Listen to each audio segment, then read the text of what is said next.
ভরা মৌসুমে পর্যটক শূন্য সাগরকন্যা খ্যাত কুয়াকাটা। গত 2 বছর ধরে চলা মন্দায় লোকসানে হতাশ পর্যটন খাতে বিনিয়োগকারী ব্যবসায়ীরা। এই অবস্থায় কুয়াকাটার আধুনিকায়নে সরকারের বাস্তবমুখী পরিকল্পনার প্রত্যাশা সংশ্লিষ্টদের। পটুয়াখালী প্রতিনিধি জাহিদ রিপনের রিপোর্ট জানাচ্ছেন ফারহিন ইসলাম টুম্পা।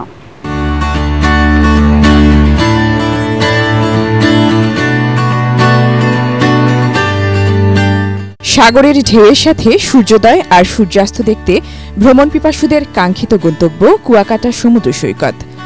অন্য সময়ের তুলনায় শীতের মৌসুমে কয়েকগুণ বেশি পর্যটকের সমাগম হয় এখানে। পদ্মা সেতু এ পর্যটন নগরীর সম্ভাবনার দ্বার খুলে দিয়েছে, বেড়েছে দেশি বিদেশি বিনিয়োগ। যদিও সংশ্লিষ্টদের দাবি, গত কয়েক বছর পর্যটকদের উপস্থিতি কমেছে আশঙ্কাজনক হারে। মোটামুটি কোন রকম দিন চলছে আর কি। এমনিতে বন্ধ থাকাকালীন অবস্থায় লোকজন আসে, তখন বেচাকিনি ভালো হয়, কিন্তু এখন লোকজন কম, বেচাবিক্রি কম। এখন বর্তমানে আমাদের সিজন চলে, কিন্তু সিজন অনুযায়ী আমাদের কুয়াকাটার লোকজন একদম জনশূন্য।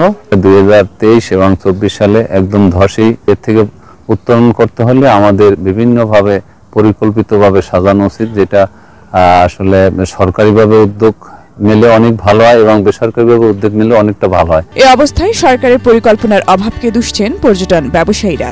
অন্যান্য অকেশন ডেগুলিতে প্রতি বছর ঈদুল আজহা, ঈদুল ফিতরে উপচে পড়া ভিড় হয়, কিন্তু হোটেল করলেই তো হবে না, পর্যটক আসতে হবে, তাদের সেবা নিশ্চিত করতে হবে। 2025 সালে আমরা আশাবাদী যে আমাদের গেস্ট বাড়বে।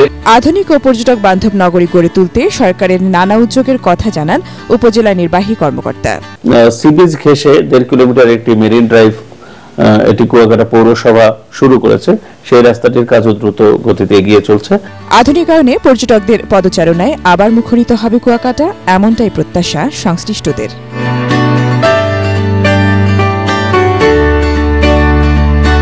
Bureau report, ATN Bangla.